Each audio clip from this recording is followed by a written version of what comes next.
Sziasztok! Tibi vagyok és üdvözöllek újra a csatornámon. Mint ahogy már korábban említettem, itt mindenki sorra kerül, és ez ma sem lesz másképp. Ma Brad Pittet vesszük górcső alá, a színészt, aki mára a világ egyik legismertebb arca, pedig fiatal korában semmi sem utalt arra, hogy Hollywood egyik legnagyobb sztárja lesz. Te tudtad róla?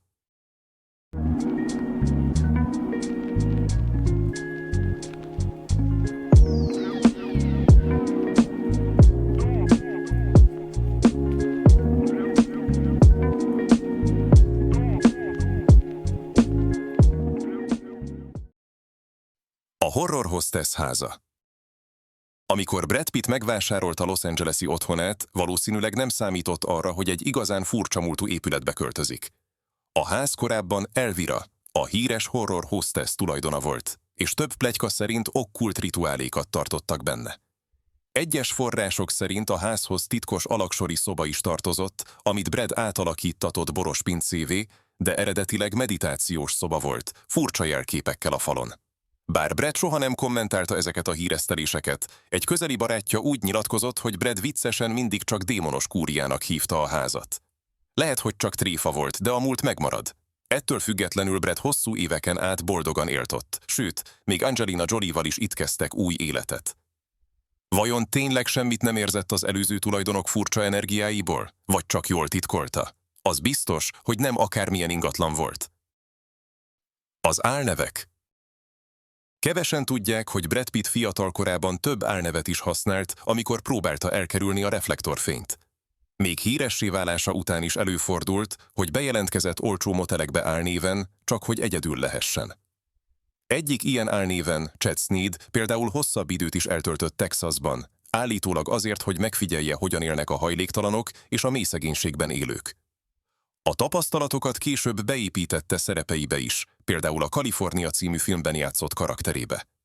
Pitt mindig is híres volt arról, hogy a karaktereihez mélyen beleássa magát, még akkor is, ha ez azt jelentette, hogy napokra lemond a sztáréletről.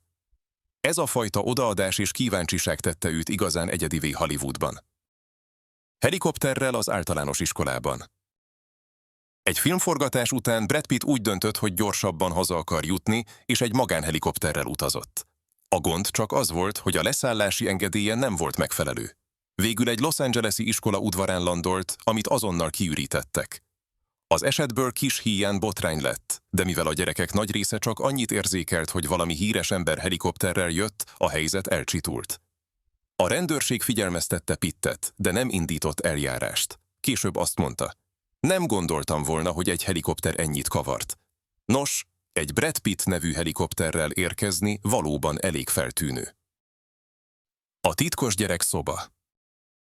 Brad Pitt egy interjúban egyszer megemlítette, hogy a házában van egy külön varázsszoba, amit kizárólag a gyerekeinek építtetett. A helyiség titkos ajtón át közelíthető meg, és olyan, mintha egy Harry Potter filmből lépett volna ki. Könyvespolc mögött elrejtve, hangulatvilágítással és rejtett játékszekrényekkel. Pitt mindig is fontosnak tartotta, hogy a gyerekei ne csak a luxust érezzék, hanem a játékos szabadságot is. Angelina Jolie-val közösen úgy alakították ki, hogy minden gyerekük hatan vannak, találjon benne valami különlegeset. Ez a fajta odafigyelés különösen megkapó. A világsztár apa, aki titkos kuckót tervez a gyerekeknek. Szobrászat. Kevesen tudják, hogy Brad Pitt nem csak színészként, hanem szobrászként is kiemelkedő. 2022-ben Finnországban állították ki első műveit a Sarah Hildén Art Museumban. A szobrok témái gyakran a fájdalmat, belső harcokat jelenítik meg. Egyik legismertebb műve egy cementből készült ágy, amiben több fegyver van beágyazva. Kritikusok szerint meglepően érett és technikailag is kiváló a munkássága. Egyáltalán nem csak sztárhobbi. Pitt azt mondta: a szobrászat számomra terápia. Ez egy új oldala, amit sokan még ma sem ismernek róla. Majdnem ő lett Neo. Kevesen tudják, hogy a Matrix című film főszerepét, Neót eredetileg Brad Pittnek ajánlották fel. A producerek őt tartották a tökéletes választásnak a misztikus hacker szerepére, de Pitt visszautasította az ajánlatot. Később úgy nyilatkozott, hogy egyszerűen nem értette a forgatókönyvet. Ezzel a döntéssel történelmet írt, ugyanis így kapta meg a szerepet Keanu Reeves, akinek a karrierjét teljesen új szintre emelte a film. Brad viszont sosem bánta meg a dolgot, sőt, elismerte, hogy Keanu tökéletes választás volt.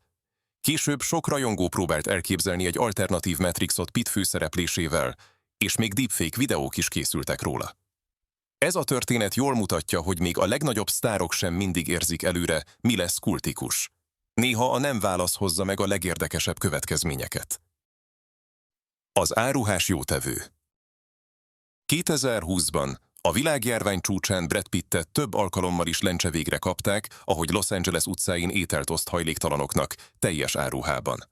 Maszkot, kapucnit és napszemüveget viselt, így sokan észre sem vették, hogy kivel beszélnek. A megmozdulás nem PR akció volt, hanem teljesen önkéntes gesztus. Egyik nap 2 órán át osztott csomagolt ételt, és segített logisztikai munkában is. A fotósok csak napokkal később jöttek rá, hogy ő az egyik önkéntes. Ez az eset jól megmutatja Brad Pitt rejtőzködő, de empatikus oldalát, aki nem a kamerák miatt tesz jót, hanem mert valóban fontos neki. A színész később csak annyit mondott, néha az segít a legtöbbet, ha egyszerűen ott vagy. Évekig csirkejelmezben dolgozott. Brad Pitt egyik első munkája Los Angelesbe költözése után nem volt épp dicsőséges. Pizzát szállított ki, de nem is akárhogy, jelmezben. Egy ismert pizzázó, a El Pollo Loco alkalmazta őt, ahol az volt a feladata, hogy csirkének öltözve ugráljon az utcán, és reklámozza az éttermet. Pitt később azt mondta, az volt az első szerepem, csirke, aki kiabál.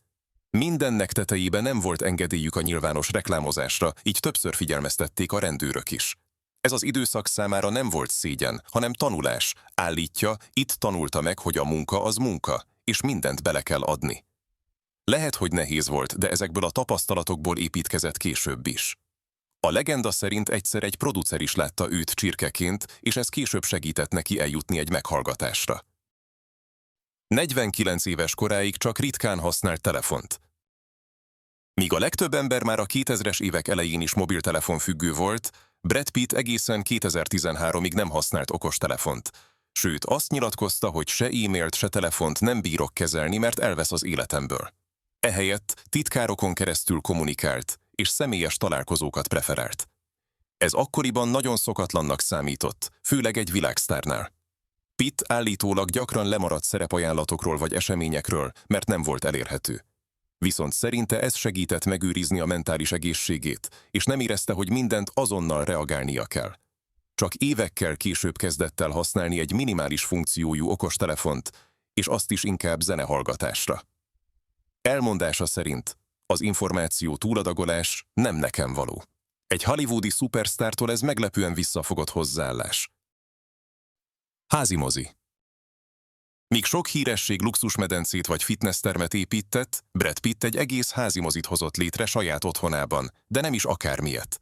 A Los Felizi házában egy teljes 20 fős vetítőtermet alakított ki, mozigépekkel, lehajtható székekkel és vintage jegykiadó automatával. Állítólag a gyerekei is részt vettek a dekorálásban, külön popcornsarok és VIP helyek is vannak benne. Pitt szerint ez volt az álma gyerekkora óta, saját mozi, ahol újra meg újra megnézheti kedvenc filmjeit. Rendszeresen szervezett baráti vetítéseket is, ahol új, még meg nem jelent filmeket is bemutatott zárt körben. Egyfajta házi fesztivállá nőtte ki magát a dolog, ahová néha rendezők és színész kollégák is ellátogattak. Igazi filmes menedékhely lett, Brad Pitt módra. Ahogy láttuk, Brad Pitt története egy igazi hollywoodi legenda. Egy átlagos srác Missouri államból, aki pizzafutárból és jelmezes szórólaposból vált az álomgyár egyik legnagyobb ikonjává. Kitartás, karizma és elképesztő munkabírás kellett ahhoz, hogy ma már Oscar-díjas színészként és producerként emlegessük. De most rajtatok a sor. Írjátok meg kommentben, melyik volt számotokra a legmeglepőbb tény, és azt is, kiről legyen a következő videó. Ne felejts el feliratkozni, mert hamarosan újabb hírességek kevésbé ismert oldalát ismerheted meg. Én Tibi voltam, és találkozunk a következő videóban. Sziasztok!